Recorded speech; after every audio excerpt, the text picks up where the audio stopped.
No dice nada y al mismo tiempo lo esconde todo, igual que el viento.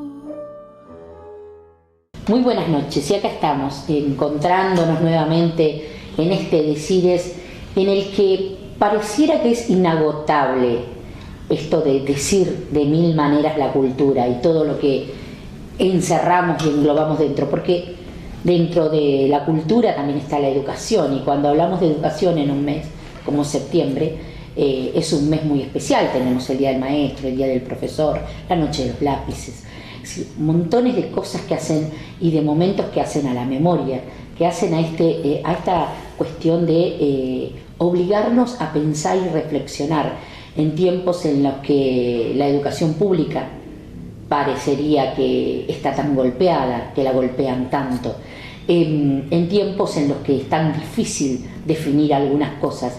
Está bueno sentarnos a hablar de lo que tiene que ver con la educación, de lo que tiene que ver con la literatura, porque esto también es una forma de decir la cultura. Así que desde el equipo, con Franco, les damos las buenas noches. Esta está en nuestra casa, que ya es realmente nuestra casa, después de tanto tiempo como es el hogar de Ana Conti, y vamos a empezar a recorrer un poco y a hablar de literatura y de educación con alguien que de esto sabe mucho. Bienvenido, Franco Ariel Luchetti. Gracias, bienvenido, te iba a decir. Estoy tan acostumbrado a estar de ese lado, ay Dios. Muchas gracias, Virginia, por esta presentación, y pronunciaste muy bien mi apellido, Luchetti, exactamente, porque muchas veces esta cuestión de la pronunciación del italiano falla, pero en tu caso, impecable. Así que encantado de estar acá. Bueno, no, nosotros muy agradecidos. Habíamos dejado septiembre para invitarte. Bueno. Justamente por todo esto, que septiembre es un mes que tiene que ver con vos y con todas tus actividades, fundamentalmente con lo educativo, pero también con lo literario, con este libro que marcó algo muy fuerte para Tres Arroyos, escribir sobre todo el tiempo de dictadura y de proceso en Tres Arroyos no es fácil. Y tiene muchas aristas donde creo que se mezcla también lo social, lo económico, una sociedad muy, muy cerrada y muy estructurada, como es la que vos sos de Tres Arroyos. Soy de Tres Arroyos, nacido. Bueno, conocemos bien lo que es la idiosincrasia de nuestro pueblo, ¿no? Una sociedad que, como todas las agropecuarias por ahí, que se permitió guardarse todo, y acá no ha pasado nada, ¿no? Y acá estas puertas no golpearon. Y después, con los años, nos fuimos dando cuenta que todo eso era una mascarada, ¿no? Que nos había pasado y nos había atravesado exactamente igual que a todas las ciudades del país, ¿no? O a todos los pueblos del país. Vamos a hablar un poco primero de Operación Trigo y después de educación. Bueno. Operación Trigo, ¿cómo surge esto de escribir este libro que lleva este nombre tan fuerte para esta zona? Operación Trigo. Sí, tan simbólico, ¿no? Tan simbólico. Bueno, justo estamos en estos días también, ¿no? Esta última semana, si nos remitimos a hace prácticamente 50 años, estaba sucediendo en Tres Arroyos un operativo militar que, obviamente, como vos decís, bueno, generó traumas en gente, en personas, en unas cuantas personas. Ahora lo vamos a ir charlando un poco, que no nos permitiría decir que en Tres Arroyos no pasó nada, ¿no? Pero esos mitos, ni hablar después de gente que se han llevado, de desaparecidos, ¿no? Tenemos también una obra reactualizada ahora este año de Torremari y Berniano, de los 30, que también da cuenta de ello. Son obviamente temas delicados, temas sensibles, pero temas que hay que trabajar, que obviamente me gustó en la introducción que vos hablaste de la memoria, que es un tema muy intrincado con la historia. No es lo mismo y no es completamente diferente, tienen ahí un tipo de relación que hay que trabajar y que hay que hacer dialogar.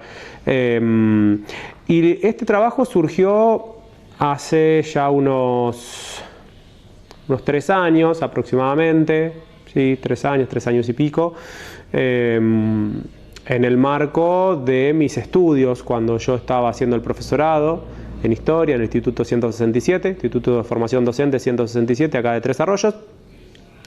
En el último año nosotros teníamos que hacer un proyecto de investigación y a mí este tema me interesaba, me gustaba ya hacía tiempo que lo venía siguiendo, era noticia hacía unos años, desde antes de la pandemia, poco antes de la pandemia, porque había un imputado que es Osvaldo Bernardino Páez y había un seguimiento de la causa que formaba parte de la mega causa Zona 5, que es una causa judicial obviamente, que se está llevando a cabo en Bahía Blanca, todavía sigue en proceso.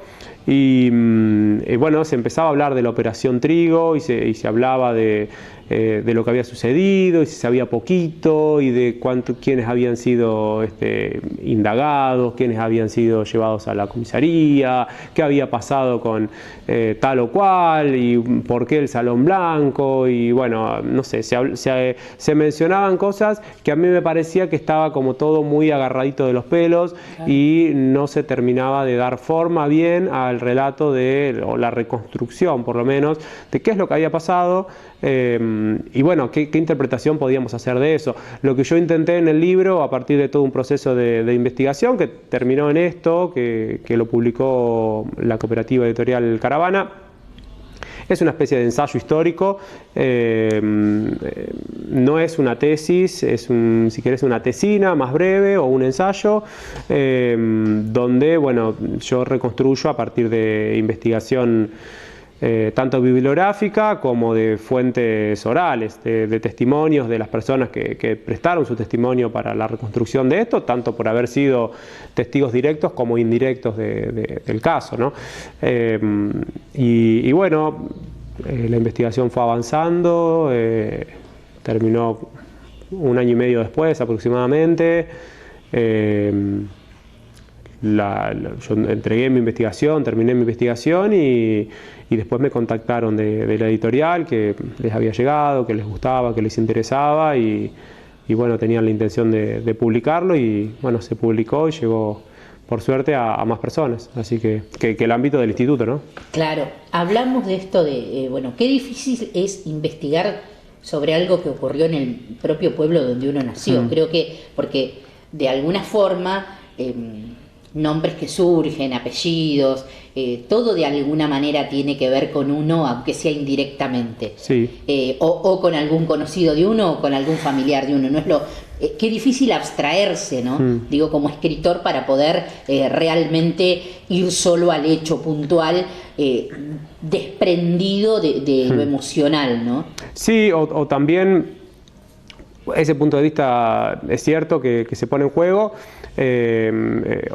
También el hecho de no sé, las trabas que podés llegar a tener en el camino, claro. ¿No? Siempre acá te preguntan, estos son, por ahí nosotros lo tenemos naturalizado, pero lo he hablado con gente que ha venido a vivir a Tres Arroyos de otros lugares, ciudades más grandes, y se sorprendían que acá siempre nos preguntamos, ¿sos Luchetti de cuál es Luchetti? ¿Sos o Luchetti de cuál es Luchetti? ¿No? ¿Sos sí. García de cuáles? ¿Sos? ¿Viste? Como que siempre necesitamos como seguir la línea y a partir de eso... Sí, a mí me pasó cuando llegué, también cuando volví y empecé a trabajar en La Voz del Pueblo, era la hija de qué vasco, claro. La nieta de cuál, claro. Y te los nombran, pero vos sos la nieta de, no, pero sos la hija del que está en...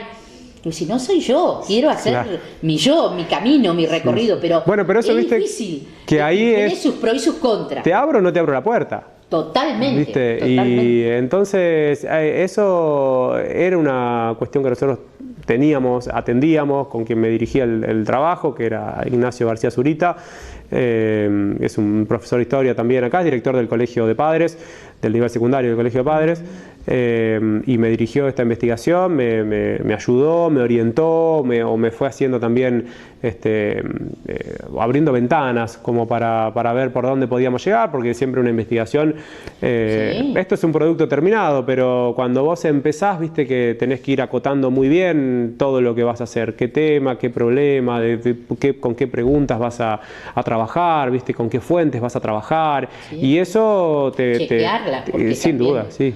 Cuando si trabajás con mucho testimonio, así con testimonios orales, sí. Es como que también es hasta cuánto hay de verdad, cuánto de mito, cuánto mitificó la gente en el tiempo, es decir, hay un montón de pequeñas cosas que se ponen en juego, creo, cuando vos querés ser en una investigación, habla de algo fidedigno, ¿no? De algo con un soporte que va más allá de lo que me contaron que pasó. Sí, sin dudas, sin dudas. Y los especialistas en esto, en lo que es historia reciente y sobre todo la historia oral, que forma parte de lo que es la historia reciente, tratan de rescatar sobre todo aquello que hay detrás del dato en sí. Claro. Vos cuando haces una entrevista con alguien, por ejemplo, víctima de este operativo militar de hace 50 años, no vas solamente a buscar ahí que esa persona se acuerde y te diga paso a paso qué es lo que sucedió, claro. O cuántas personas vio, o cuánto tiempo estuvo, o los datos más duros, ¿no? Los datos que por ahí se pueden reconstruir desde otras fuentes, ¿no? Siempre los militares inventariaban todo, hay memorias anuales, hay registros de eso, los diarios obviamente publicaban, con censura, no censura, pero había publicación. Por lo tanto, hay otros registros que uno puede llegar a buscar y analizar para decir, bueno, la dimensión fáctica, no cubro el hecho.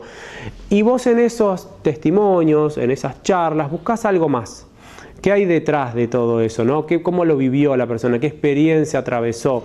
¿Qué significado tuvo para esa persona determinada cosa que haya vivido? Puede ser en este caso, puede ser en otro, ¿no? Generalmente los hechos de historia reciente que investigan los historiadores tienen que ver con cuestiones traumáticas y por lo tanto hay ahí un vacío también en la palabra, porque muchas veces cuando se da un trauma en un acontecimiento, las dimensiones de tiempo y espacio de lo que está viviendo la persona, ¿no? Un acontecimiento que pudo haberle costado la vida o algo que le generó ese trauma, es difícil después que la persona lo pueda reconstruir vívidamente, porque por algo lo bloqueó, por algo eso lo escondió también, ¿no? Y después eso a veces aflora de una manera, a veces aflora de otra, a veces no aflora.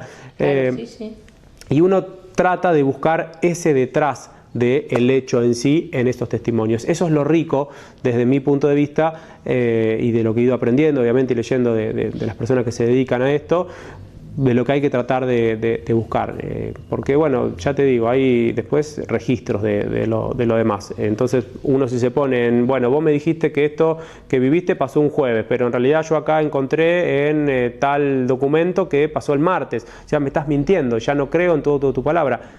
Pasaron 50 años, o sea, uno puede, sí. 2, 3 días, qué sé yo, no me acuerdo a veces, no te podría explicar bien qué pasó hace 2 semanas, si fue un jueves o fue un miércoles, entonces imagínate, o sea, es difícil eso, pero la experiencia muchas veces sí te agrega ese plus al dato en sí mismo. Operación Trigo, ¿de qué hecho hablamos cuando hablamos de Operación Trigo en Tres Arroyos? Ubicame en tiempo, espacio y el hecho concreto. Bueno, esta semana de septiembre, particularmente 14, 15 de septiembre, fueron los días en que el batallón de infantería de Marina número 2, recordemos que nosotros estamos en Tres Arroyos, que es una zona que para los militares en la distribución de todo el territorio nacional que habían hecho quedaba dentro de la zona 5, de la subzona 51 y del área 511. En todas las zonas del país había divisiones por zonas, subzonas y áreas. Tres Arroyos, como está en este lugar, la jurisdicción que tenía era Bahía Blanca, porque Bahía Blanca es la zona capital, por así decirlo, centro de todo lo que es la zona 5, que es una zona inmensa. La zona 5 es sur de la provincia de Buenos Aires, Río Negro, Neuquén, Chubut, Santa Cruz, Tierra del Fuego. Todo eso cubría el ejército, sobre todo la marina. ¿Por qué? Porque tanto en Bahía Blanca como en Mar del Plata había marina muy fuerte. Claro. Y Tres Arroyos queda dentro de la jurisdicción de la marina. Por eso es un batallón de infantería de marina el que viene acá. Estaba el número 1 y el número 2 que hacían este tipo de operativos. Lo van a venir el 14 de septiembre a la madrugada, van a llegar a las 6 de la mañana aproximadamente a Tres Arroyos, y lo que se hace es un bloqueo de, como ellos decían, todas las arterias de la ciudad. Es decir, nadie puede entrar ni salir de Tres Arroyos durante el tiempo que dure ese operativo militar. Va a durar un día y medio aproximadamente, hasta el 15 al mediodía, donde se va el grueso de los camiones Unimog, que se llamaban, que los famosos camiones militares de aquella época. Vinieron 60 camiones Unimog, bloquearon obviamente toda entrada y salida, y lo que trataban de llevar a cabo, ellos lo llamaban operativo rastrillo.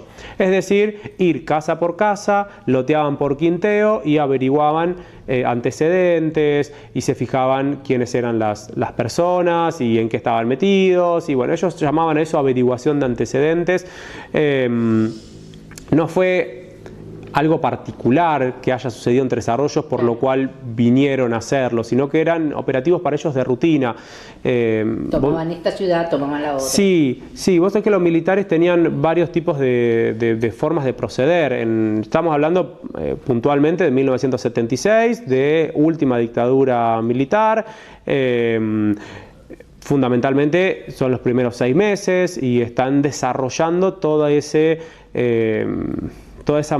operatividad que van a llevar a cabo durante varios años, pero sobre todo los primeros 2 o 3 años son los más fuertes. Y en estos primeros 6 meses llevan a cabo tanto con los grupos de tareas las famosas desapariciones, ¿no? Que van a capturar gente, la van a llevar a los centros clandestinos de detención y después algunos de ellos son blanqueados y otros, gran mayoría, van a quedar como desaparecidos.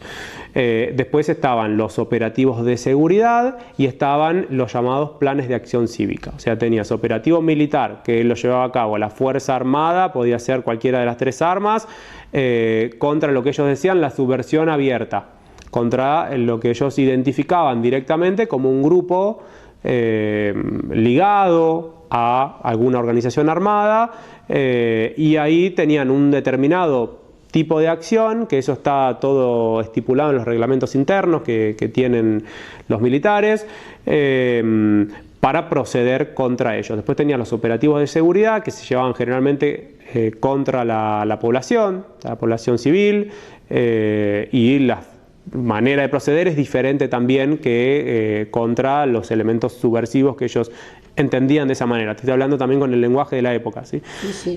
Y después estaban los planes de acción cívica que eran similares a los operativos de seguridad, que tenían que ver fundamentalmente con esta averiguación de antecedentes, de datos, de la gente. Podían ir a tu casa, a mi casa, a casa de cualquiera.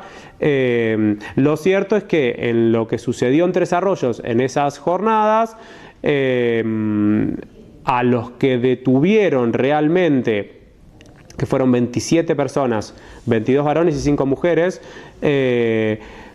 todos los que yo pude entrevistar, que aún viven y pude entrevistar, están convencidos de que los fueron a buscar, de que ellos no fue al voleo, que no fue que, bueno, están en este barrio haciendo requisas y qué sé yo, y vinieron también. Los fueron a buscar directamente. No hay demasiada